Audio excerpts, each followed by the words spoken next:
As a DJ, we're always playing for people. You got to play what the crowd likes. We get the crowd going. You play what people want to hear, whether you like it or not. That's the thing. And that's the good thing with music is there's enough for everybody. But then again, there's the point where you just want to be you. And that's where I feel what he's saying, because you just want to be that person that you know what you're paying for when you grab them. It's about reading the crowd. If you're able to do that, I think that's a great DJ attribute. If you came with a flash drive and $100, guess what's getting played? When guess what's getting played? Now, at the time that you give me that money, the next song is you. Owners will actually tell you to play a shitty song, so people clear the dance floor, go to the bar, get a drink, spend some money, and then come back. The bothering helps when there's money involved. Music is about marketing, promotion, and trickery. Your song could be hot, but you didn't have the marketing dollars to convince people it was hot. You get a song to pop without even stepping a foot outside your home. We're human. Like there's sometimes where we just completely mess up. We stop, but we laugh at it, and then we start again because we're human. This has been like a journey that I didn't know was gonna happen, but it's like the best journey I've been on. Yeah, another episode of Force to Win podcast. Your boy Frank Nino here with my homegirl Leticia J. And today we got the Blend Compadres. You know what I'm saying? New England's own. What's up? Rhode Island's own. Providence own. We here, man. You know what I'm saying? Gotta pay these guys some homage, man. Give them their flowers early. You know what I'm saying? They've been doing things since the pandemic.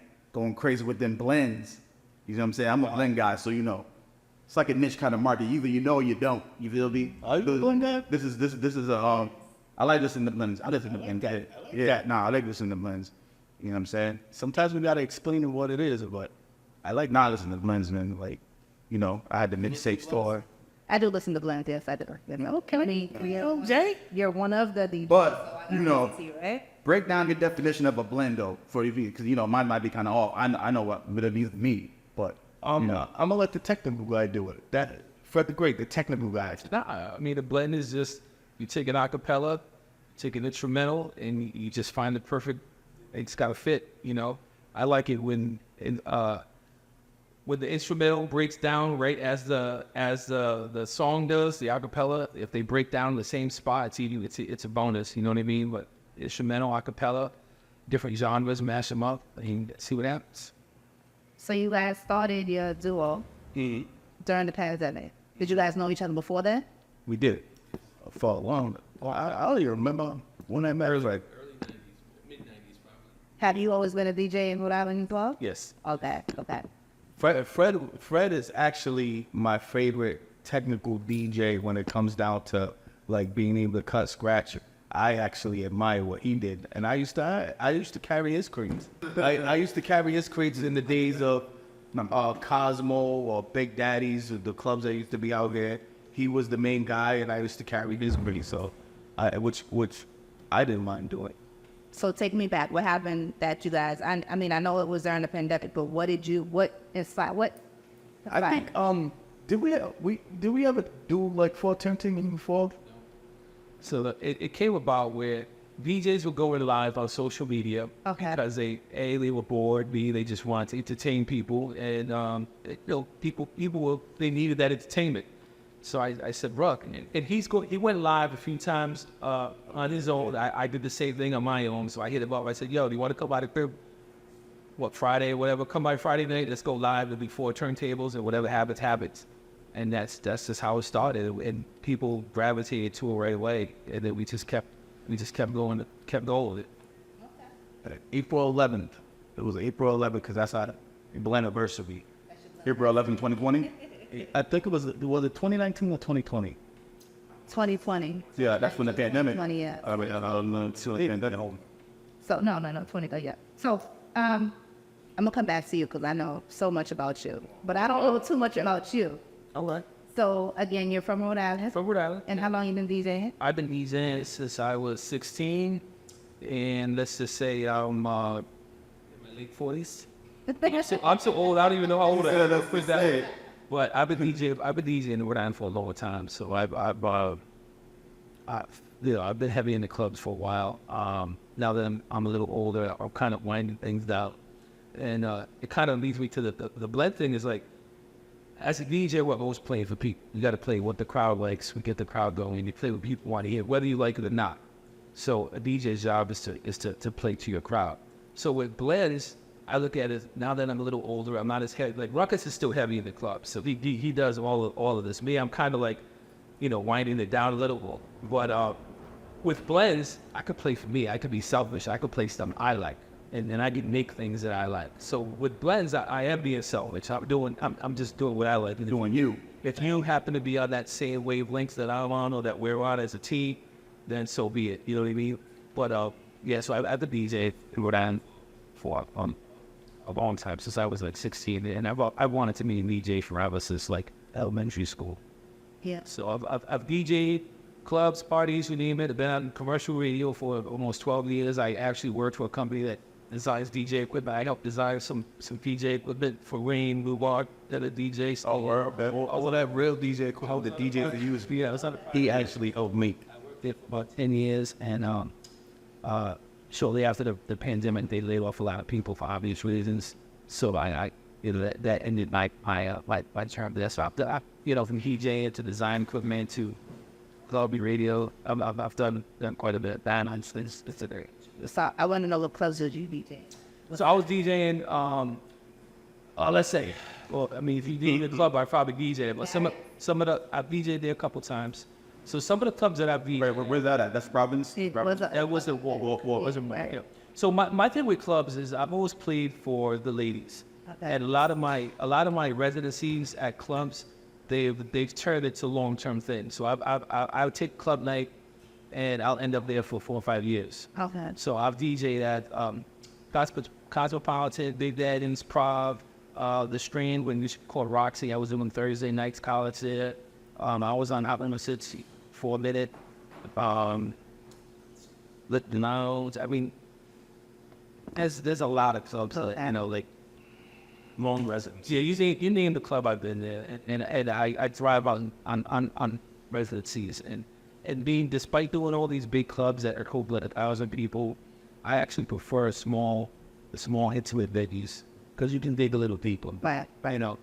And you say you do commercial radio now? I did. Yeah, I was on Hot 106 for like 12 years or so, and then I left Hot 106 on my own because the music started changing, and Ruck might start laughing at this, but I don't like a lot of that young kid stuff. You know, being older, being an old head. You know, you can call me an old head. It's fine. I accept it because that's what I am. So with DJing, DJing has always been my passion, and there were times when I was at the record store and I used to get super excited. I always had to go pee, use the bathroom, because I would get excited looking for new records. And then there came a time when I was on the radio, it was just like, the music was just, it just sucked a lot more and more. And I didn't enjoy going to the radio station and playing that music anymore. So it was kind of like, you know what, it's time for me to tap out, let the next man come up and get his side in, you know what I mean? So rather than me being on a radio station playing crappy roulette, I didn't enjoy playing. I kind of just tapped out gracefully. And, you know, so that ended my tenure. You know, I left on good terms. But, you know, that's what the Blends comes. So where's 106 based out of Living Grove? Hot 106 is their studio is in East Providence, but they cover all of Providence. They cover Summer Mass. Yeah, so they're like probably I don't want to say the main hip-hop radio station around. So they're there right now. And yeah, 106 debatable. Yeah, it depends on what you call them. They're commercial hip hop radio station.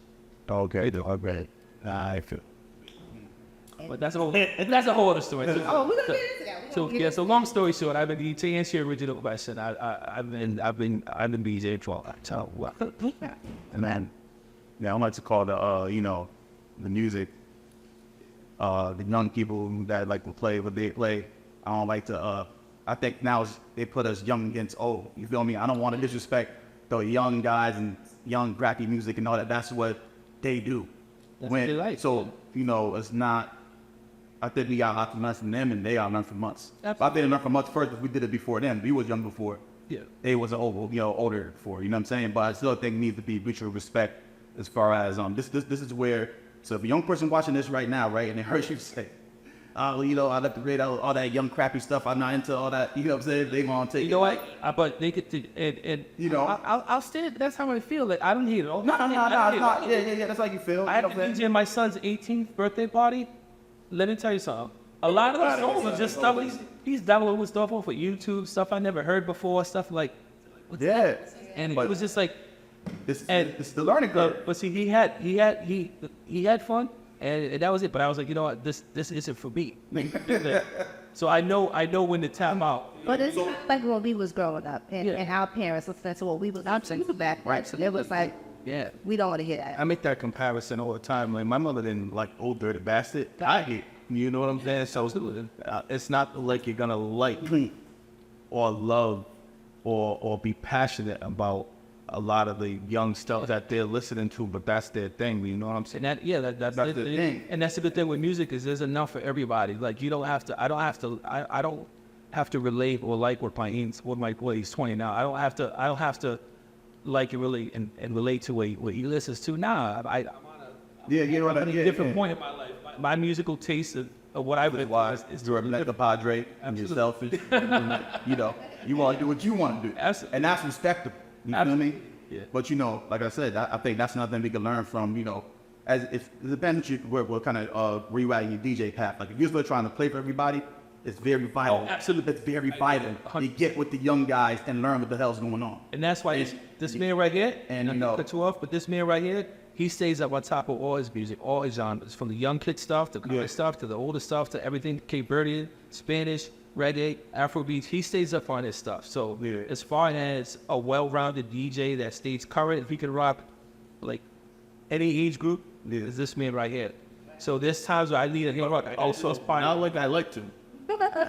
I'm a needle and thread kind of guy. Like I like that small setting too, like where you can play between the Most Def and Jill Scott or Erykah Badu, where you don't really have to go there. It makes it a lot easier for what I want to do. You know what I'm saying? I want to play how I want to play too. I feel like I'm old enough to want to play how I want to play it. I don't want someone coming up to me and being like, which actually happened, and oh, can you play Bad Bunny? I'm like, what? Bad Bunny. I'm like, what is that? Oh man, Spell it. Bad Bunny. I'm like, oh, Bad Bunny. Okay. But the whole party can't be Bad Bunny. No, it can't be. But that's the skill of a DJ. A DJ that's gonna know how to, mix everything in. Like somehow, some way, you're gonna come up with a formula, and you're gonna be able to, do what you like, and then dip into some stuff that that you might not like as much, but you know how to. You know what I'm saying? No, I agree. I agree That you have to adapt. You gotta, that's what makes different DJs sound like different DJs. But you have to adapt. But then again, there's a point where you just want to be you, and that's where I feel what he's saying, because you just want to be that person that you know what you're paying for when you grab them. You know exactly what you're gonna get when you grab them. Yeah. But you do know you're gonna have a good time as long as it's underneath the terms that he lost the DJ and that you hired him for.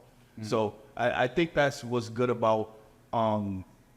There's a lot of different DJs coming up, and they do different things, and you could choose whoever you want. But if you go hire Fred the Great, you know that this is the type of party that you're hiring for. Yeah. And if you made a mistake and hired him because you want to hear everything from 2021 to 2024, you might not get exactly what you're looking to get. You'll get some of it, and not. He ain't gonna go deep. Nah, I just feel you. I just feel like there's a disconnect. You know what I'm saying? It's a lot of young dudes be disrespecting what we got going on, what we like. You feel what I'm saying? And they just don't pay homage to the legends that did it before. You feel me? I don't think they go back to the history. And it's just a bad time in hip hop for me right now. It's just the disrespect. We don't respect our classic, our legends enough. I agree. You feel what I'm saying? And that all comes from just. Even us OGs, we might have failed the young guys. Maybe we're not putting them on enough, baby. I don't know.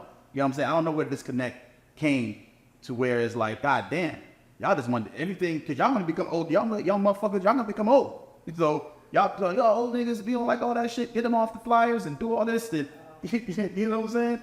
All that old shit. That old might be Soulja Boy, though. You know what I'm saying? Like, that's old to them. You play Crank That, they're like, looking at you like, yeah, because Crank That came out with 2007. You're an OG.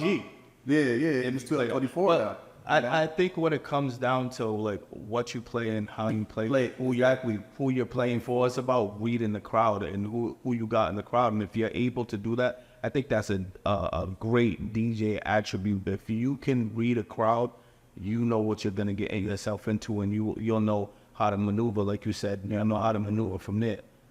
And I feel like DJs, I don't feel like they try to break new artists anymore, especially, you know, like, I think a lot of DJs follow what's going on instead of really trying to tap in with different artists and find out what the next hot shit is, and you be the first one to play. You gotta blame the internet for that. You know what I'm saying? Huh? You gotta blame the internet for that. It's 50-50 to me. Like, I think DJs got to, I mean, DJs' duty to find out, you know. Well, think about how you grew up. You grew up listening to the radio. The DJ will put something on, and you're like, "Oh, that's dope. I want to hear more of that." Okay. Well, now these kids are growing up listening to YouTube versus listening to any type of radio station. Yep. And listening to TikTok. And if it's a good TikTok or a viral TikTok, they're gonna go off of that, and that's what they're gonna research the person that was viral and go back in their catalog. Okay. So the internet is it is what it is. Technology does play the part. I'm not saying. It's the times. It's the times right now. But you can't go. I mean, I can't be mad if a TikTok song is bigger than a song I think should be bigger. Like I can't be mad if I think I don't know, Coi Leray is bigger than Rhapsody. You know what I'm saying? Rhapsody can rap. Yeah. But Coi Leray is just a bigger artist. She's a bigger artist because she took advantage of whatever the internet offered. You know what I'm saying? Or her team offered. Grabbed the internet and offered it. So I don't know. I mean, look, as a DJ, I do think you should be a tastemaker, and I do think but you also, with reading the crowd, it's hard to be a tastemaker because 90% of the time, I'm gonna say they'll just look at you like you're crazy or walk off the floor or you'll just dead the party. And I proved that 1,000 times when artists come up and say, play my record. I'll be like, I'll play it. You want me to play it right now? So I'll play whatever the hardest record is at the time, and then I'll play their record. Now I want you to see what happens. And you shouldn't want to do that live. You should let the DJ go home with it, listen to it. I'm not saying do that. I'm not saying just, some random guy come to, while you DJing. And so how do you an artist? I'm not saying that. What's still be a tastemaker? Huh? How do you think a DJ could be a tastemaker? Being not on the radio, because that's different. Not on if you're a mixtape DJ or you DJ on the internet and do different things. But how could you be a tastemaker live in a venue? In a smaller venue. Yeah, like how would you? I'm not saying you can't do that live, but you will have to start getting independent artist records before you actually do things. You know what I'm saying? You know what's gonna, so all songs come with a tempo, and you can sneak stuff in. You can sneak the first verse and the hook and cut it off, and you know what I'm saying? I'm not saying be the DJ that just takes people's record from the crowd. Oh, play my shit right now. This is the hottest thing. And no, you know what I'm saying? You can't do that because you don't want to jeopardize your brand. Because you don't know if it's hot or not. So you can't take it on the spot and play it right now and fuck your crowd up for the sake of trying to please some stupid ass nigga that want to give you. You know what I'm saying? He's being selfish. The artists that do that, you're being selfish because you're not thinking about what the DJ got to go through. You see what I'm saying? So there's a mutual respect between the independent artist and the DJ. Now on the DJ side, even if DJs out here now that will still play these fucking games. You see him outside the party. You might see him in traffic. You might see him in the grocery store or something like, yo, I got the record. I just want you to check me out. Take my email with, what's your email, send it to them. They never listen to it. You hit them up for feedback, they hit you back. You know what I'm saying? They give you the run around, they do all this dumb shit. You know what I'm saying? And then when the artist see you with his team, they hop on your ass. Say his name, bro. I got no Say his name. That's what I feel like. I feel like somebody did you. No, I know nobody did. I'm not a rapper, so I'm like, but you represent some rappers. I'm representing the niggas I'm representing the DJ and the niggas that's in the trenches trying to get this shit to the DJ. There's a miscommunication between the independent artist and the DJ. I feel like the DJ, it's 50-50 like you said. You know what's not miscommunication? What? Money. Never. So Listen, so stay true to life. This is just me. This is me. This isn't Fred. This is Rukiz talking.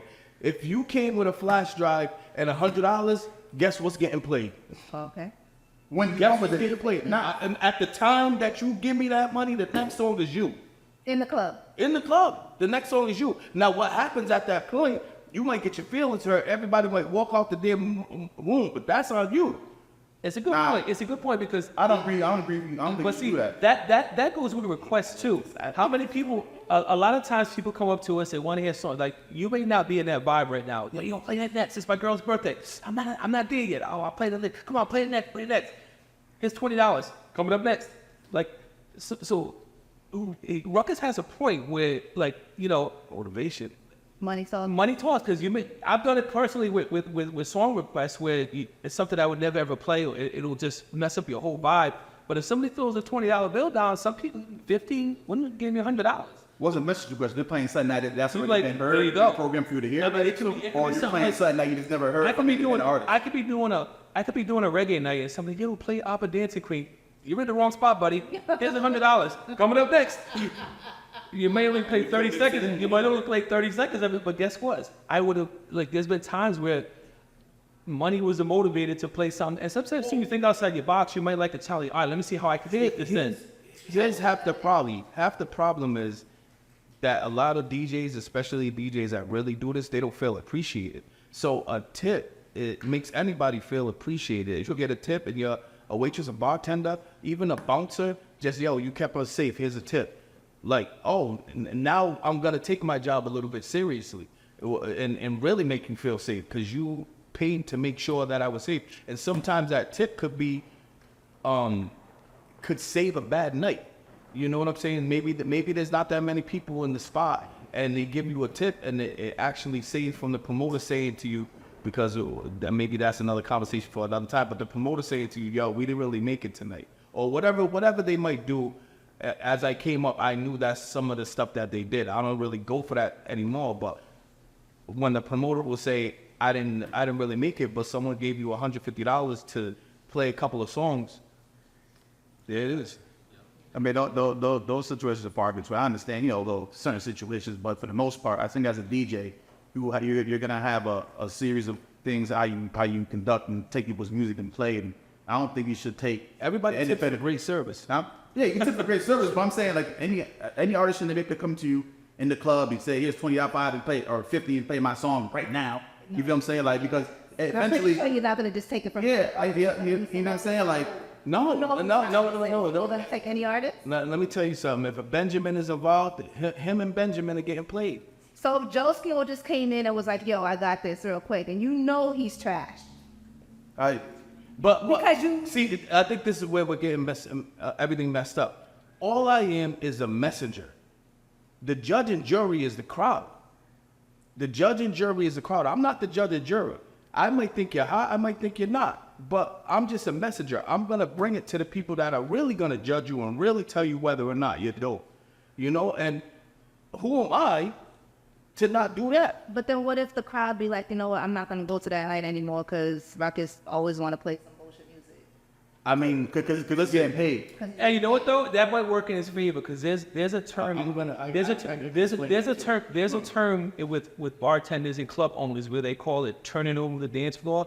And the reason some club owners will actually tell you to play a shitty song so people clear the dance floor, go to the bar, get a drink, spend some money, and then come back. So they call that like turning over the dance floor. Yo, my bar's a little light tonight. Just play a couple of, just play a couple of ones, get them off the floor for a minute or so. I probably got you, bam. Okay. And so sometimes that could work to your advantage. Now, would you play it if there's like 15 minutes left and you're smashing them? I don't know. No. I'm not gonna say in every single instance, but for the most part, and I've done it. I've been there. I'm telling you, this lady came up to me just the other day, and she gave me $160 to play FTCU, Fuck the Club Up by Nicki Minaj. I was nowhere near any of that. But guess what got played? Nicki Minaj, and I went somewhere else after that was done. But it's Nicki Minaj. She got pumped. I understand what you're saying, but what I'm trying to say is I went off my path to do something else because and here's the thing, I don't want anybody to misconstrue like to say money is the motivator for everything, but it just helps when you're doing something and you're getting bothered by somebody. The bothering helps when there's money involved. Like It's the same with record labels back in the day. Record labels used to give us book bags, headphones, speakers, jackets. Question, sir. My question is, Yes, sir. do you just let anybody on this podcast? No, we do not. So I tell you, I'm gonna sponsor the podcast, and I just want my man on the podcast. You never heard him before, and I'm gonna give you $2,500 just to have him on the podcast. Yeah, let's go. Let's go. What's your answer? What's your answer? What's your answer? At this, okay, at this juncture of our podcast journey, we're still rookies. We didn't even reach a year yet. You never heard Yeah, this dude. I never heard of him. So right now, 25. Well, I turn 2,500. But when All you are is the messenger to the people that are watching the podcast. as You're not the judge and jury of whether this dude is out or he's not. Even us, you're not the judge and the jury of whether we're out or we're not. We could absolutely suck behind 4 turntables. But you got us on the podcast because that's what y'all wanted to do. Because you want to bring it to some people that might not know who we are. a lot of this stuff is I think I rest my crazy. A lot of this is uncontrolled. A lot of this is uncontrolled, environment. So I'm not saying that, it's not. You slip through the cracks. It can happen once in a while. But I feel you just have a protocol, have a system to where guys dedicate some time to listen to independent artists, and you bring these dudes to the club that you know. I got one more question. I got one more question. You absolutely know the dude's trash. You know he's absolute trash, but he got $5,000 and he just wants to interview. You know he's trash. Like literally, you're like, you listen to this stuff. You did all the homework. He got no resume, no nothing. You know he's trash. You can't even bear to listen to it on the way to the pod. At this juncture of our career, we're gonna do it. We're now a year in. But if I'm at a level of, if we're at a level of 5,000 is nothing to me anymore, I'm over here multi-million. No, you can't buy me. It's not happening right now. But at this we're point, at the to help us. to help us because we're still trying to. Can I tell you what's gonna happen? Juncture. As you guys get bigger, as Force the Win gets bigger, you're gonna get the money's gonna be more than 5,000. The money's gonna be 50. The money could be 100, and you're still gonna tell me you're gonna say no. No, you're not. No, you're not. If you say no, then I need to be added to this podcast, and I'll do Force the Win Part 2. And like I say, each situation is unique and different. You know what I'm saying? But here at Force the Win, we're trying to have some integrity. You can't. We're not really. Have anybody. You just can't be buying what's going on right now. You feel me? I'm not starving. You feel me? If you're offering me 100,000, if you offering me 100,000, that means I'm in 7 digits now. I'm like, okay, 100,000 sounds good, but I got another 100,000 coming somewhere else. So that was just to make it a point. You know what I'm saying? It depends where I'm at right now. I'm hungry. I'm outside. You feel me? You can give me 5,000 right now. You can get on Fourth Event Podcast. I'm not gonna say here and lie in front like I'm that type of guy right this second. But as things start progressing, like right now, you can't offer me $200. No, I don't give a fuck who you are. Type $200, $300, get on Force to Win. I don't give a fucking crack at 300. No, I don't. You know what I'm saying? I don't need it. You don't got it started there. You don't got it. I don't need your $200, $300. So if you're gonna bring it to that level, like that type of money, no, I don't need it. You know what I'm saying? Fine. You know what I'm saying? Like we're gonna come to you if you're hot and doing your thing. We're gonna come to you. We're gonna get you. You feel me? $300. All I'm saying is, you know what I'm saying? 2 to 3 minutes out of my day, out of the 4 hours that I might be at a gig, or 2 hours I might be at a gig, I'm not gonna say no $200 and play direct. No. And here's the other part of it. For the most part, I'm gonna teach you a lesson. The lesson is gonna be that not everybody's gonna fuck with it because we're in a whole separate vibe. You should have did this differently. But I'm gonna teach. That's why I said it comes with. So the independent artists, y'all need to have respect for the DJ. It's gonna be coming up to him trying to get your record played so you can get embarrassed that your shit is trash. Your shit might not even be trash, but see, this whole game, this music is about marketing, promotion, and trickery. You feel what I'm saying? So it's about trickery. Your song could be hot, but you didn't have the marketing dollars to convince people it was hot. So even if your boys tell you it's hot, you still give it to somebody, it still be trash to the crowd. It still might be. You could be signed to Dump Truck. You know what I'm saying? You can be signed to Dump Truck Records, exactly. You know what I'm saying? So there's a time and a place to hit the DJ, and the DJ, that's what I'm saying, is that thing is a 50-50 thing, and that's when miscommunication comes. You know what I'm saying? It's like, damn. You know what I'm saying? He's feeling disgruntled, you're feeling like, yo, you might shut him down. Nah, I ain't playing your shit. I offered the money, he said no. You know what I'm saying? And So I got two things to add to that. So for DJ etiquette. So if you're an independent artist, singer, rapper, and you want DJs to play your stuff, make sure you have clean, dirty, instrumental, acapella. Have them on a flash. And cover art. Artwork and contact information. Like if I really like this stuff and I want you to open up for a concert next week, but I can't get in contact with you, it's kind of a wasted opportunity. Yeah, exactly. So and have it mixed down too the right way. yeah, come prepared. So a lot of DJs' laptops, USB-C. Get your thumb drive with a USB-C adapter. Get a standard thumb drive, the ones that everybody has, like a regular USB cable. You have two types of thumb drive you can get. Make sure you have both. Don't come to me with a CD, because my laptop does not have a CD drive in it anymore. Those going 7 or 8 years. So don't come with a CD. Okay. Okay. If the DJ's laptop does have a CD drive, that's not the link you want to go. Yeah, he might be struggling holding on. That's a whole other story. But that's also too. Don't shove your phone in our face with your YouTube link, thinking we can download your YouTube link and play it from our laptop. I don't know, stupid shit like that. Serato don't play YouTube links. What about emailing?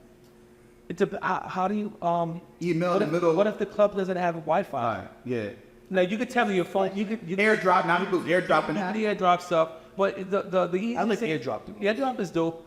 But the easiest thing to do is just come with it on a thumb drive. They come with multiple. But make sure if you give it to a radio DJ, make sure it's clean. Get rid of play the proper types. Don't come to a kid's party and expect to hear an explicit song.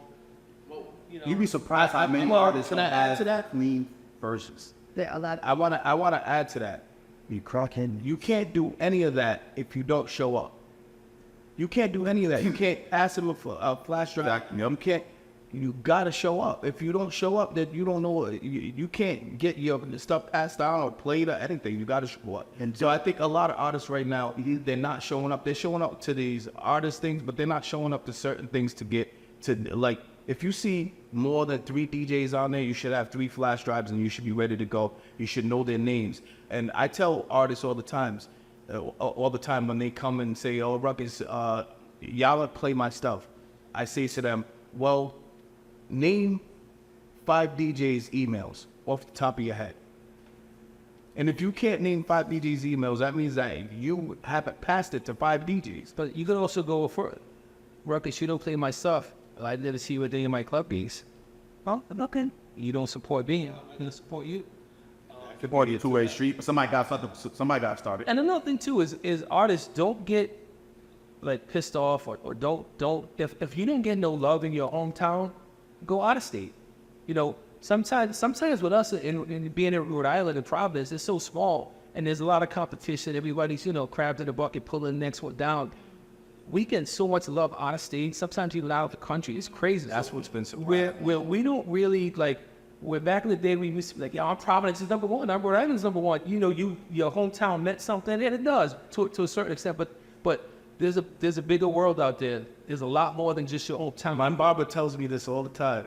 You can get love. We can go to Springfield and get way more love than we get in Providence, and it could Vice versa. And it could be vice versa. So don't limit yourself just to your hometown, because in the grand scheme of things, your hometown is just a little drop on the map. There's a whole world out there. Invest in strangers. Marketing and promoting the strangers, invest in that. Yeah. These niggas around you that know you, that are associates and your friends and your family, they're the last. They might be the last because they know you. They're psychologically just not. Step outside your comfort zone. They just Step outside your comfort zone. It is look. Yeah, I tell them that all the time. I do another show and I tell the artists, if you're just stuck in this area, you're just going to be known by this area, and you're only going to have 5% of people that like you. Exactly. If you go to Fall River, which is over the bridge, or over the highway, you go to Boston, you go to Connecticut, you're going to build yourself a fan base. Mm-hmm. And that's what needs to be done, because just staying around here. And focus where it matters. If there's one record label in Providence, Rhode Island, and there's 20 in New York, I'm gonna start. I'm gonna take more drives out to New York. Yeah. There's nobody. But the bottom line is, a lot of these people, they be lazy. But see, you know what though? Not to cut you off, but they got something that we never had back in the day. So not to sound like the old head, but y'all got social media. y'all can go viral. You can get a song to pop without even stepping a foot outside your home if you want to. Y'all take advantage of social media. Take advantage of TikTok. Take advantage of YouTube. Take advantage of any social media platform, because you can get seen and heard by millions. Blend Compadres is a perfect example. We got people that hit us up from Switzerland, from UK, Germany, Canada. Like we get hit up by people from all over the world that would have never ever touched in our lives before. So take advantage of the internet. Is that yet? We were born out of we not a tour per se, but we've done plenty of out of state gigs on that.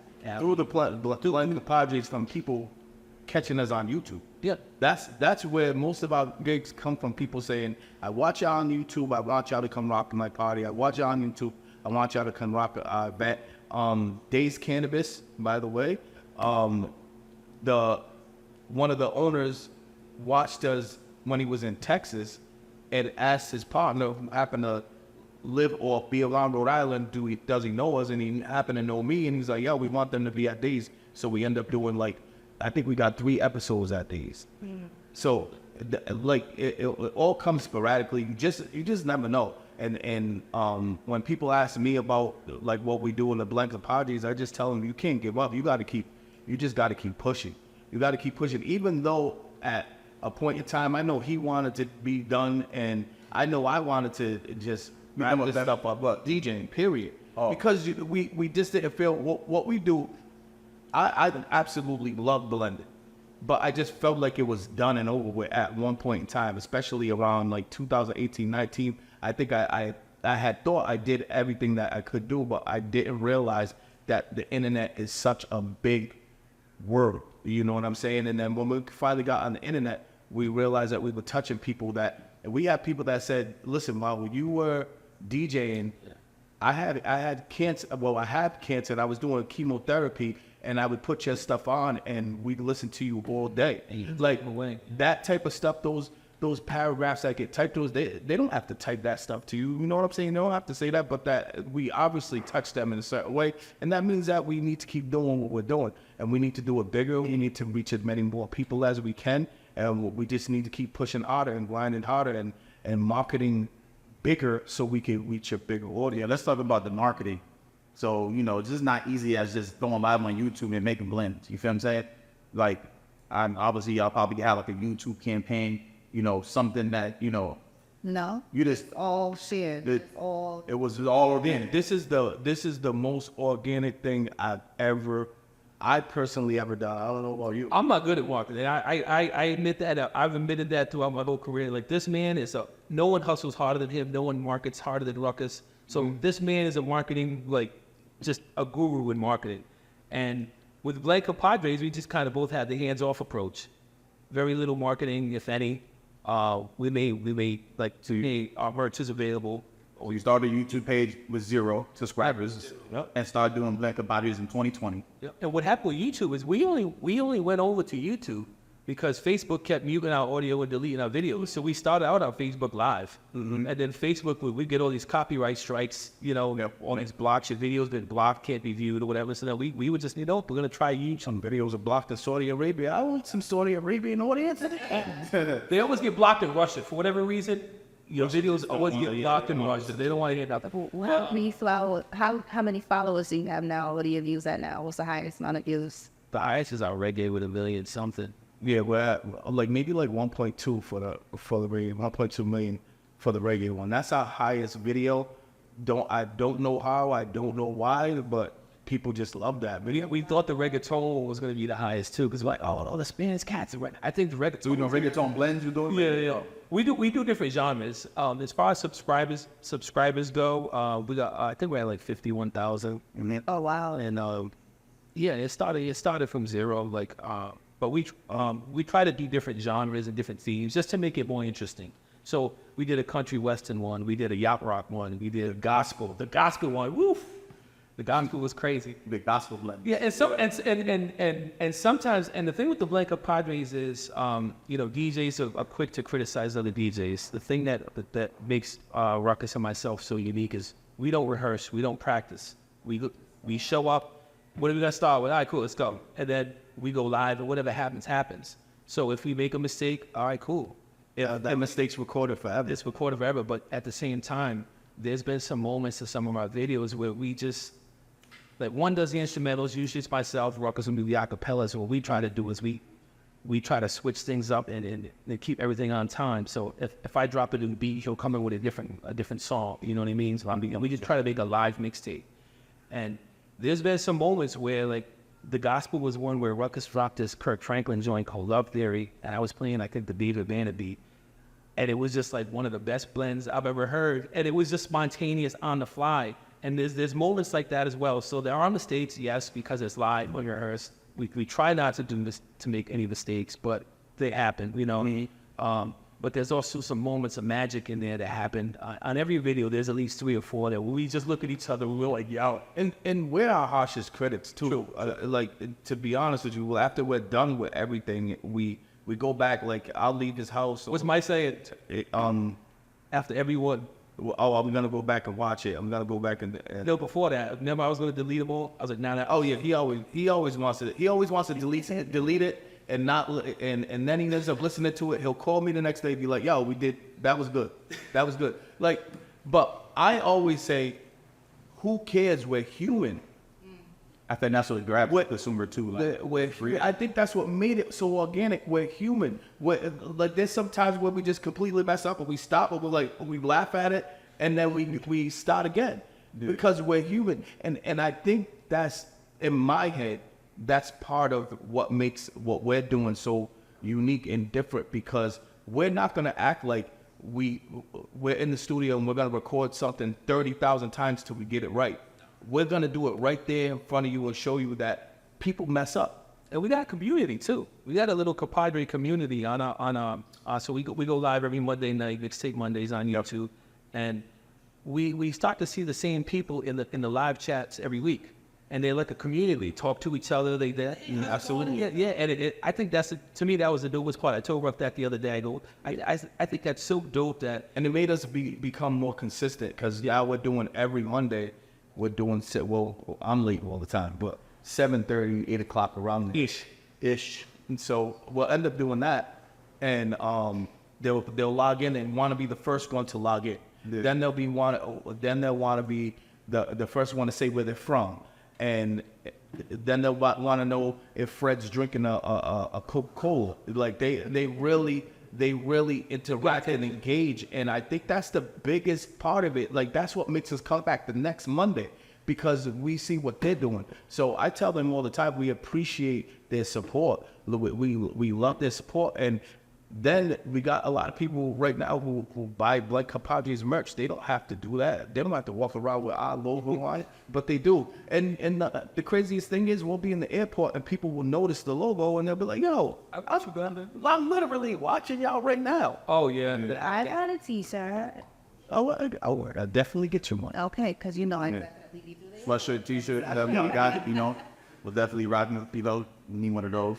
So this has been like a journey that I didn't know was gonna happen, but it's like the best journey I've been on. I've only been to Cali because of Blend Compadres. I never ever went to Cali. I don't like Cali. I never been to Cali. That's a little story. Yeah, but we met because of Blend Compadres, and we appreciate the people that book us for the shows, and they appreciate us. One story I could tell is when we went to South Carolina. A wife, she paid for us to come, and she because it's 2 of us, it's double what it costs. You know what I'm saying? Mm-hmm. So she paid for us to come, and she made sure she got payments, and it was a surprise for her husband. So what we did, we brought some T-shirts and some hoodies, and the venue that they had was a hall. We walk into the hall, we're talking to her, and we gave her the hoodies, and we put the hoodies down, and then we're off in the corner, like to the left in the corner.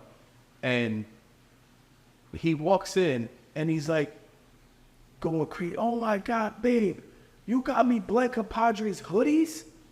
Wow, I can't believe you got me hoodies. And then he turns and he sees us at the turntables. He's like, what the? Fred the Great, DJ Rukiz is there. Like, he could not believe we were sitting there. It was a surprise. It was a surprise for his birthday that she flew us down to come DJ his birthday party. Mm-hmm. And that day is actually how the gospel blend started, because he told us that his pastor was there and we had to do something a little bit different. Just to go to off your point of adapting, we had to do something a little bit different. We couldn't do any swears, and we did a couple gospel blends, and we were like, yo, we're gonna go home and do this. And we got Blend Compadres choir robes. We put the blessed. We put the blessed compadres. So we changed it from Blend Compadres to blessed. That's the marketing aspect. Yeah. But that's the organic aspect of it, because we didn't know that all that was going to happen. That all that circumstance happened to be what led up to that certain point of us doing the gospel blends. And once again, live and unrehearsed is what we preach to everybody. That's what we do. A couple of DJs have said to me, "Oh, well, you guys mess up." We know we do, on purpose. Like, I mean, it's not like we do it purposely, but we don't fix everything purposely and go over and do it again, or we don't record and then do everything perfect and use. That's not what you use. DJs saying that thing? There's other DJs saying that? No, there has been certain instances that we mess up, but we know that's what we if we have a flawless video, I would be friggin' amazed. I don't think it's possible, because I don't know what he's gonna play and he don't know what I'm gonna play. And with DJing at the same exact time, so it's kind of sometimes there'll be some songs that like I can't think. We'll see the country, like we did a country set. Now, Rukiz did. We don't really mess with a lot of country music, but there was some songs like some songs may not come in. I may bring in the instrumental wrong, or the acapella may come in wrong, because we're not familiar with the songs. Mm-hmm. We were worried about that when we did the reggaeton one, because we're like, man, we don't speak Spanish. Hopefully we bring these in the right way. We did good on that one, but sometimes we just don't know the music enough. Other times we'll have the crowd shout out songs. Yo, give us requests. What do you want to hear? Give me something. I'll play this, play that, and we'll do instant. We'll pull stuff from the audience and do it instantly. So, and you know, sometimes it works, sometimes it don't. That's what makes it dope, man. So all you DJs ain't talking about they messing up, pointing out their faults. Are you bitch ass niggas out here doing that? No. Oh my God. Nah, you gotta really call. You know what I'm saying? Like, bitch, should not be hating. Talk about you messing up and all that. Like, come on, man. And it's not always hating DJs too. It's the opposite. Let's make it short, man. We do get a lot of love from DJs if they say that they rock with us. We inspire them. No, of course we always gonna get. It's very. I'm talking about the ones who be talking to now. Oh yeah. They just hate it. All right, so I'm gonna take it back from you. I've been rocking with you since I don't even know, since like early 2000s. From all the time. Did you do confettis? I did a couple of things over there. Right? You've also done music. I mean, not music, radio. And I know you're big on getting your own radio station, because that's something every time I run into you talk about. Mm-hmm. What's going on with that?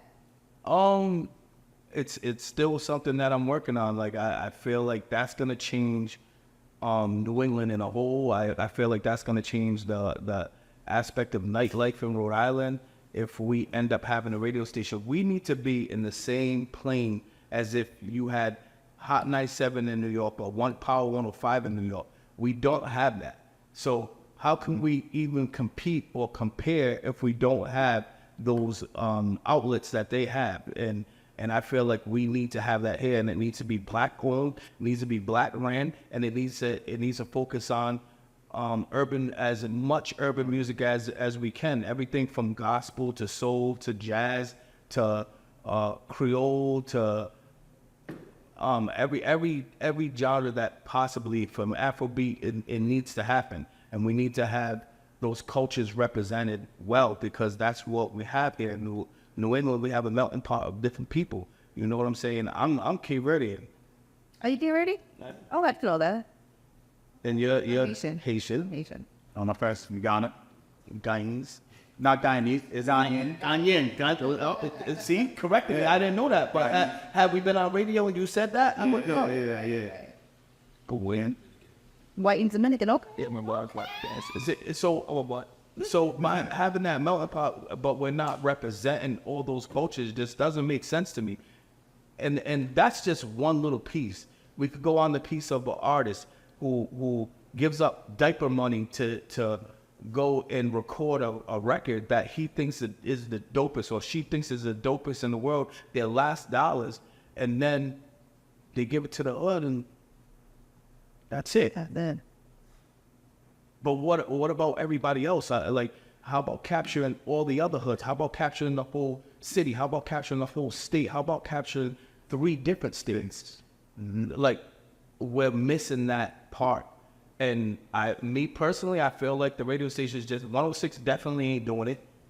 94.5, there's dudes I actually respect and love over there, but they're not doing it. Yeah. But ain't dudes this program over there. It's not like. But look at those 2 rate. Well, here's my problem with that, and it's just this is my thoughts and So before you start that, what's the difference between a Hot 97 and a 94.5? Give me the difference between. No, I'm just saying you're look how many mixers and look how they blow up their DJs. They actually invest in Hot 97. They actually invest in their DJs. 93.7 in Connecticut. They actually invest in their DJs. They actually make sure that DJs get great looks. 94.5. I personally know DJs that have been on different shows, and I feel like they got nowhere from it. It didn't make any sense. What's the show where they play local? That's on the local clear. 94.5. 94.5. Launchpad? Launchpad. The Launchpad, there's good DJs on the line. Yeah, E-Dub. He's a great guy, great DJ. But I don't feel like the Launchpad does something for him in the immediate area.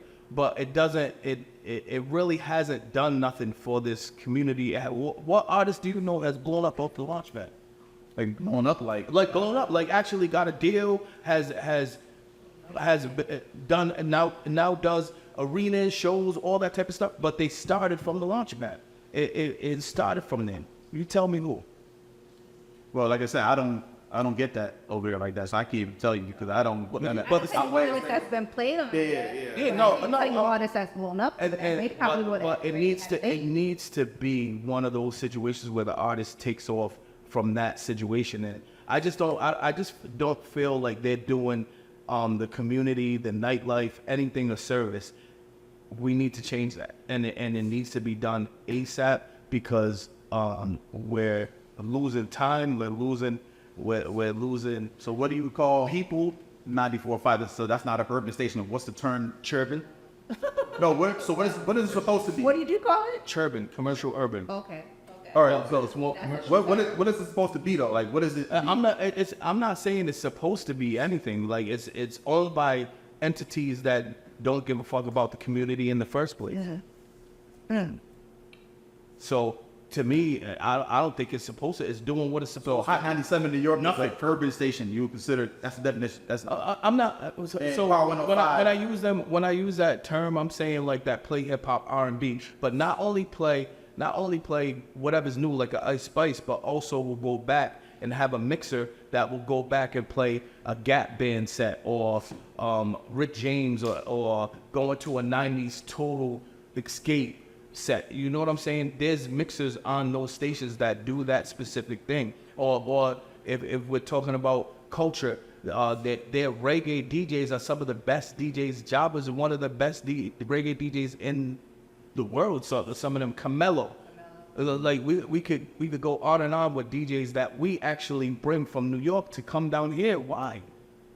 Not saying that they don't deserve to do that. I'm saying that they come down here and they rock out, but we also have DJs here that could do the same. So basically, it's the programming, like the different, like you said, segments during the day that cater to different cultures and different genres of music. Well, then the radius of what it reaches. So Hot 97 reaches 5 boroughs. It goes to Jersey. It comes to Connecticut. You feel me? And you can hear something in Rhode Island. You know what I'm saying? That's a big. That's another reach. That's the number one thing. Where it reaches. They do have huge signals.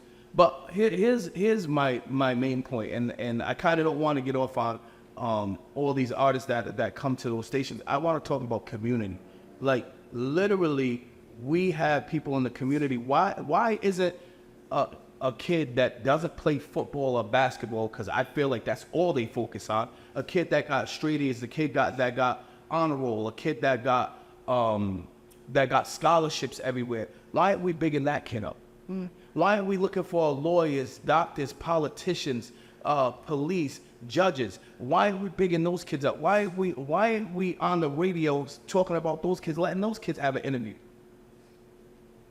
That's where I need to go. I need to get that kid that wants to be a judge or wants to be a politician, a state rep, a council person, and I want to understand why they want to be that, and I want to tell the community that this kid wants to be that, so when we do a fundraiser, that kid can have free books, or that kid's tuition can be paid, because we need them people, because when we're arguing about whether or not a cop can harass us, well, they don't come from our community, so they don't understand us. But if we big that kid up that wanted to be that cop and wanted to be that kid, wanted to be that judge or whatever he wants to be, and we stood behind him and made sure that we told the community this is who we're behind, then we have no complaints. That's all I care about is bringing the information into the community, disseminate it to enough people that can hear it, and then changing everything from this. And we haven't been able to do that for years. The only radio station we've had that did any of that was on a Sunday. And it was only for 18 hours. 18 hours? Who the hell jams gospel, hip-hop, reggae in 18 hours? It's friggin' impossible. With all the greatness, I don't know about that. and all the greatness, that was for years. That's from 1950 to I think 2015. That was the only radio station. So you'd be in, so I'd be in mass on Sundays, try to tune in to 95.5 so I can listen to this, so I can listen to Judge and Touch. Yep. So you should clean the house to it. Yeah. Y'all put me on that because I don't know. But as soon as everything ended, they went back to rock. Yeah.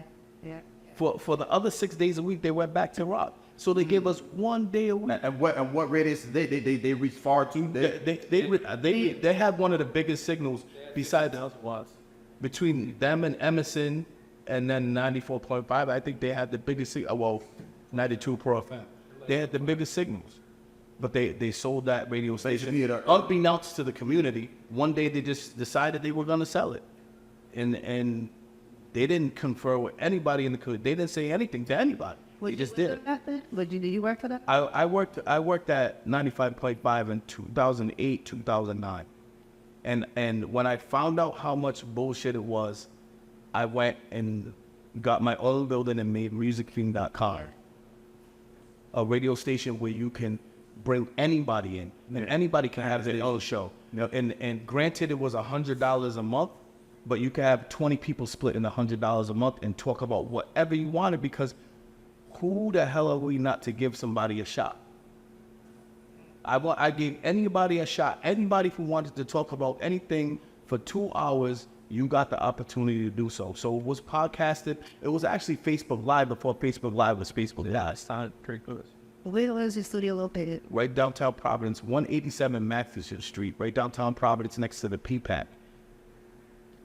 So in the studio, you could see into the studio, and they could see you. I wanted it to be like that because I watched Do the Right Thing with Samuel Jackson. He was the DJ, and Do the Right Thing, and he could see the community from that window. That's why I did that. And what made you stop that? What happened with that?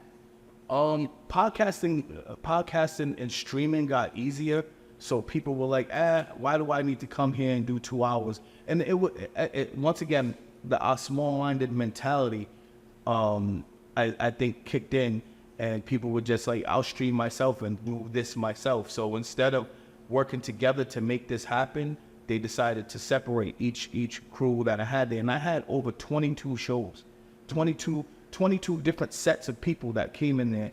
And a lot of them people are now club owners, big promoters, from everywhere. Well, shows that came from Cape Cod. I had Big Ty that came from Connecticut.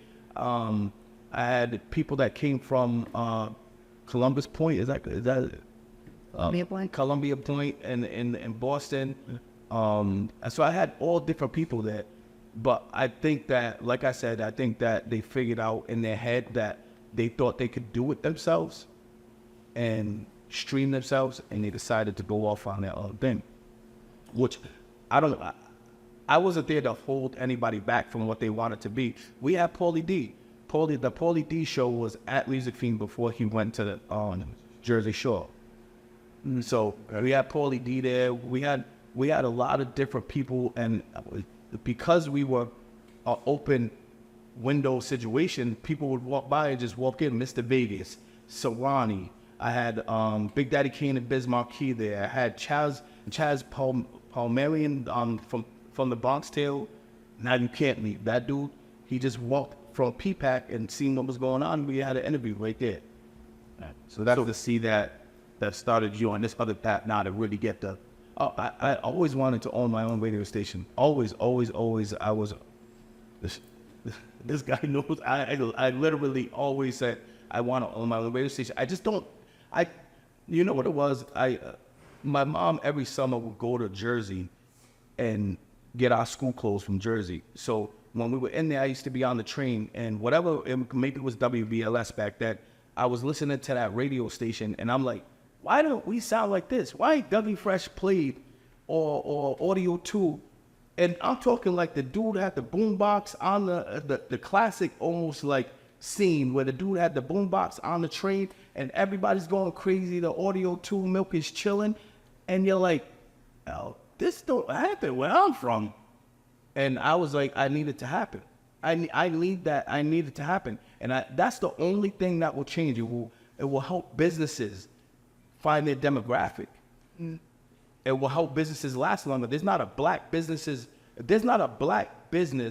in Providence, Rhode Island, when I was a kid, that's still there now, that made it. Now, there are business owners that have a new business or a different business, but there's not a black business that's the same, that you could say, that building was this and it's still that. And that's because we can't find our demographic, so we end up selling or right now, to be honest with you, and no shade to none of them, but the Dominicans and Puerto Ricans, they run the city. They have business after business after business, and there's no problem with that, but they also have 4 radio stations. So if this don't add up to people, I don't understand what's going on. So what do you think is it money behind you on a radio station, or do you need more? Do you need like more politics behind it, more community behind it? I think I could always use more community, and you can always use more money. But I think part of it is that the FCC was not giving up any licenses. That was bottom line. They actually had a hold on giving anybody FCC license. So you could go the Boston way and do pirate radio stations, as some of them were. I'm not saying all of them are, but some of them were pirate stations. But I mean, we're too small, the crabs in the barrel, to do pirate stations, because someone's gonna tell the FCC that you're doing that station. Hey, so that's one. But 2 is that a lot of radio stations are generationally passed down. They're not given, a lot of them are sold. If they are sold, they're sold in clumps. So they end up buying like 4 or 5 of this radio station, and the one in Rhode Island just happens to be one of them. Like I said, a lot of them are generationally passed down. The one you work on is Brown University. They own that radio station, and that's it. You think they're ever going to give that up to anybody? Well, they did own 95.5, and they sold that for, I think, $5 million. And now it's owned by Christian music station called King Love. So they sold the biggest radio signal that we had. And then Whaler owns another radio station, then URI owns another radio station, and then PC, I think, owns another radio station. So a lot of these radio stations, they're not going to give them up. And that's because they know the power of the media. And there's nobody that you can collab with?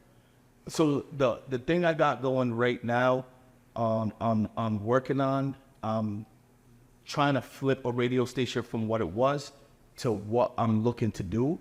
And that's, I would say, about 70% there. As a matter of fact, before I came to this actual podcast, I actually had a good text back and forth with the people that have the radio station and is willing to give it up. So I say about 70% there. And that's the one thing I want to do before I leave this earth. There is gonna be a radio station that represents the win. Yeah, no, 100%. They're gonna force it. There's got to be a radio station that represents and looks like this community. And there's no ifs, ands, buts about it. That's going to be able to big up blog writers. That's going to be able to big up journalists. That's going to be able to big up hosts and DJs and musicians and so on and so on. On a large scale. Big signal. Big. So FCCC is not giving no type of licensing, nothing. There's no way to penetrate it, and there's nothing you can do. Like, it's just, The only thing that they did as of recent in 2000, I believe, 16, they did something called a Revitalization Act. The Revitalization Act is for anybody who owns an AM station, they got an FM signal that they could clone. So basically, whatever you have on your AM could go on your FM, but it has to be the same exact thing, but you got an FM dial. So that's why around that time, you've seen a lot of radio stations popping up, and you're like, where did this come from? That's because it's the actual AM station that's cloned FM. And that's the other thing, that you could do HD, so it could get to more people and more cars and different things with HD.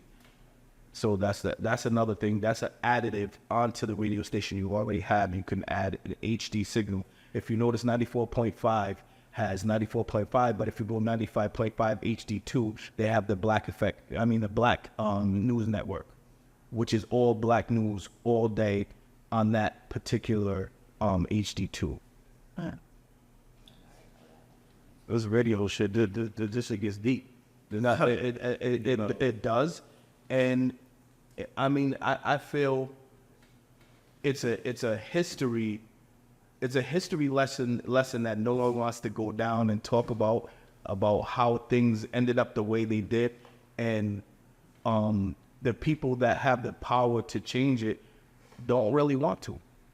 Why would they? Why would they give you the opportunity to say, nah, Providence ain't that bad? There's a lot of thriving situations when you got Tara Granahan or anybody over there at their radio station talking about Providence. You don't want to go to Providence, it's bad. You don't want to walk down the street. You know what I'm saying? They don't necessarily want to give you the opportunity to say, nah, it's not that. We got kids that are scholars, and all they focus on, to me, in my personal opinion, is kids who play sports. And I love all the kids that play sports. I'm glad they do. I'm glad they get out the streets by doing that. But I just feel like there's kids that do a lot of other things. My kid personally wasn't a sports kid. He was a computer kid. And who backed that situation? You know what I'm saying? Like, who helped him want to do more? And the other kids that do that, who helps them want to do more? But they want to give a scholarship, a football scholarship, a basketball scholarship, and that's all good. But we need to big up the kids that want to do other things. Well, so what Blend DJs you guys grew up listening to? Oh, yeah. I was amazed by Dirty Harry. Me too, Dirty Harry. I was amazed by Dirty Harry. That's why I had to bring him to Rhode Island.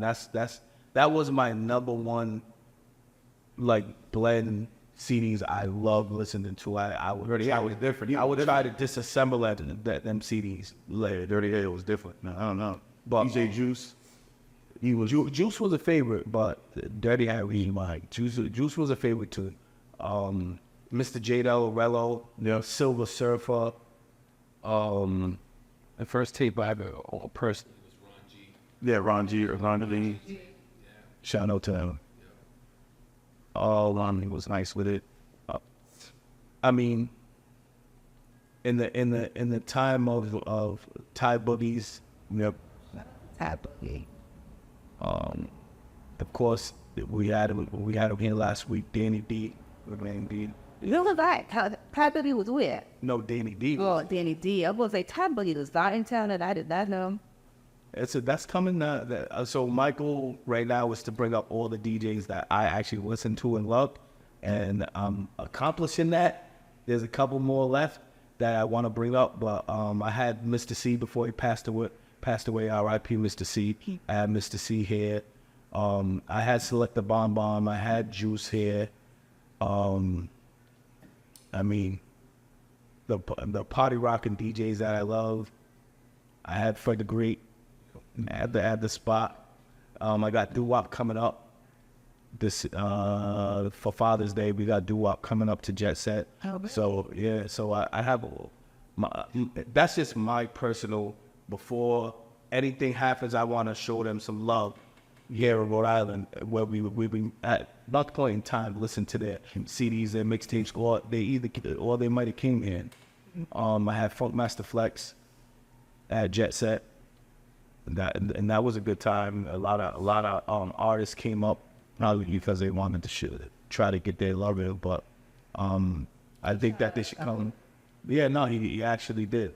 He actually did, and that's the way it should be. You got to show up. Look at DJs that actually perform. Like if I hear a DJ do something out of his tape, or if I I want a DJ to kind of put on a show. So I like DJs that actually get busy, for lack of a better term. Like, if you're a blend DJ, I want to see you blend live. I don't want to see you just push a button and stand there and, look around and look stupid. I want to see you work. Do some cuts, change the beat up. Like, they're going to, cut it up a little bit, add some flavor to it. I like DJs that actually work and like one of my all-time favorite club DJs. And I know some people may say, oh, he fell off or whatever, but seeing Kid Capri in the late 90s, definitely. No, I already fell off. No. That people say you fell off, but I knew. Well, again, he needs, Yeah. But Kid Capri in the late 90s to me was one of he was the guy you had to like bow down to. Like there was nobody that was touching Kid Capri in the late 90s, early 2000s. Him is 50 crates of records. I got 4 left. I got Mel Star. Oh yeah, God. Mel Star I want to bring. I got SNS. DJ SNS. I got Usher's DJ. I can't think of his name right now. Usher's DJ. DJ Mars. DJ Mars, okay. You from Springfield. From Springfield. With DJ Mars, DJ Bobby Black. And DJ Boogie Blind. Those are the 4 DJs I need to bring that will complete my bucket list of bringing DJs there. Well, that's what's up, man. What's for the Blend Podcast link before we get up out of here? Tisha has a signature question. My signature question, individually to you guys, is mental health. What does mental health mean to you, and what do you do on a daily basis to keep yourself grounded, sane? Mental health comes every Monday at 7:30 with the Blend Compadres. Yes, sir. That's how we keep ourselves grounded. That's how we mentally focus. Like that's my personal time off, is doing the Blend Compadres for the people who love to hear the Blend Compadres. So, I mean, I know a lot of people would like to just sit in peace, but I want to blend. I want to blend, and I want people to hear these blends and possibly love them or hate them or whatever they feel. But that's how every Monday at 7:30. That's how I relax. I think a lot of people, when it comes to mental health and depression, a lot of people struggle in silence. I guess my one thing is you matter. You matter to somebody, whether you realize it or not. No matter how low you're feeling, all you gotta do is just talk to somebody. Don't do anything crazy. Just know that you matter, and make a phone call before you do anything crazy. Before suicide, things like that. Just make a phone call first and talk to somebody. But you matter, and you don't need to struggle in silence. And what do you do? Keep yourself. I do this. I like to stay creative. So and for me, creating is blends and working out music and mixes and remixes and things like that. So I find that if I sit stagnant and I don't do anything, my mind starts to get all these negative thoughts, and you kind of get like that. oh, it's you start to, I call it stinking thinking. Yes. You get all the negative thoughts. So try to find something you like doing. And for me, it's just creating and just working on blends or music. I find that when I'm creative, it just takes, I don't have time to think those negative thoughts. Like, oh, this mix is banging. Oh, check this out over here. You know, I think you need a friend to motivate you sometimes, like to just make sure, because I call them at least 4 or 5 times a day. And when we're not doing Blend Compadres, to tell them what I think should happen, or what can happen, or what we should do, or what we could do different, you know. And I think that's what kind of keeps us at that same that grounded level, is being able to give a call and say, yo, this is what I'm doing. And here's the funny thing, is that 98% of the time he answers the phone. And I think that's a great thing, you know what I'm saying? Because when you do kind of want some feedback or want to push back with and have a good conversation with somebody, or a related conversation with someone, and they don't pick up that phone, and you're that is great. And in full disclosure, the other 2%, like, don't answer the phone, is if he calls me after 10 o'clock and I'm sleeping. 10 o'clock is a new bitch night for me, all right? I go to sleep early. So if I don't answer, I'm sleeping.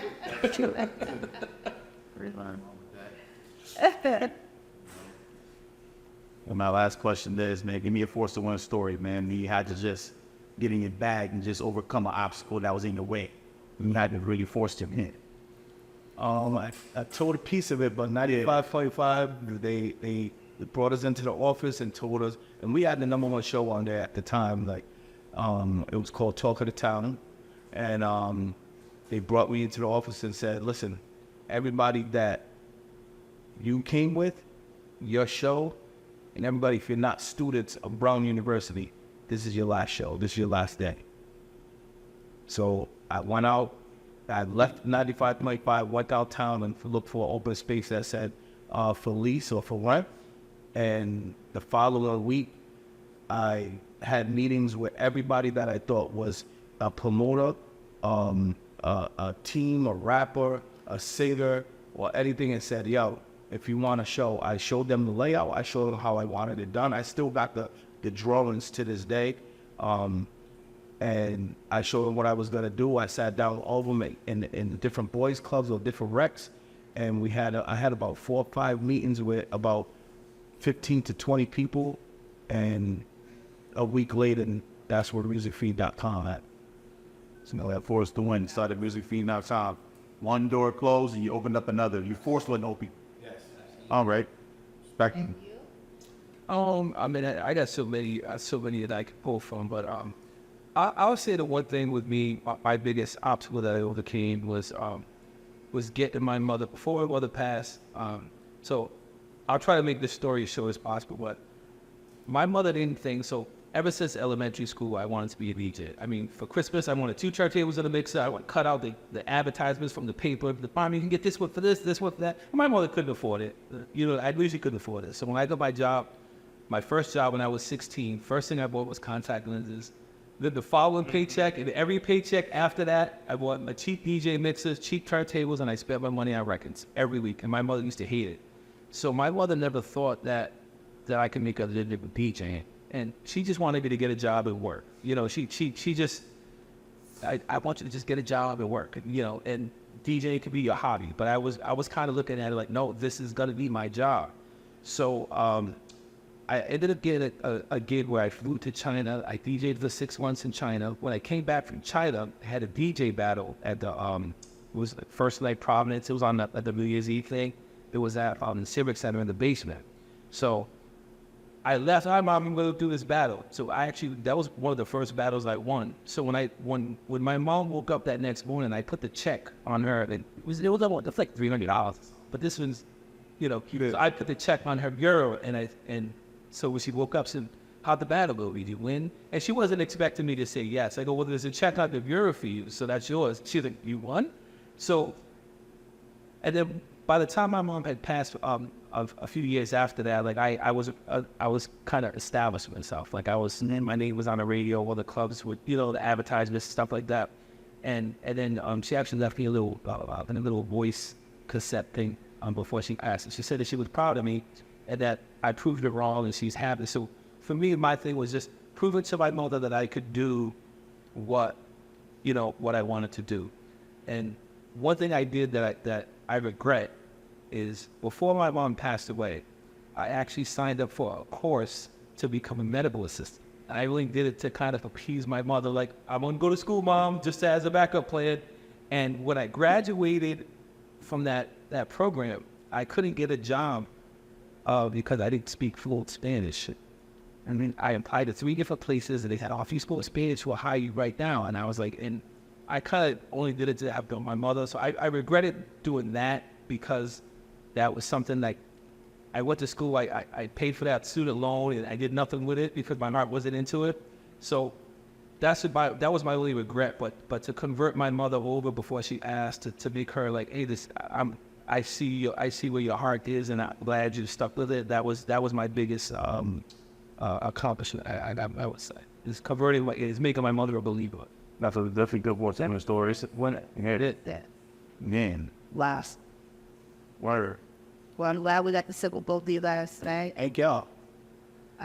Both of your stories. So I'm proud of you because you're everywhere. I don't even know how you do it. I think you got like triplets. Oh, really? Triplets, because if I look at 1 minute you're here and the next minute you're there, 1 minute you're on this show, the next minute you're on that show. So yeah, you're doing your thing too. And I've recently met Frank. What the funny thing about that is I know that in somewhere, somehow we cross paths. Yeah, we had. And I'm watching what y'all are doing, and Force the Win is exactly what y'all are gonna do. Y'all are gonna force it with it. I can see it happening. And this is the first podcast that we've done together. So I think this is telling right now. We had to come get you, give y'all flowers, man. You know what I'm saying? How about before we get out of here, he said he had a being tack and y'all about to go on sway or something like that. Yeah. We're waiting for the schedule to open. But she talked about us on the radio, unbeknownst to us. We didn't call her. It was once again an organic thing, and she hit me up right in the Blend Compadres inbox and said, "Hey, we want y'all to come up here." So that's happening soon. So look out for that. And who knows where we'll be, and who knows, but every Monday you let everybody know where we're at. Monday, 7:30. We're trying to keep it as consistent as possible. I think that's what actually has brought us to the next level, is being consistent. And that's one of the things that I try to work on myself, is being consistent. And I think this is the most consistent thing that we've done, but that has also paid off through consistency. keep me consistent. See you at the top. Keep forcing that win. That's what y'all doing. I'll force a good win, yeah. It is.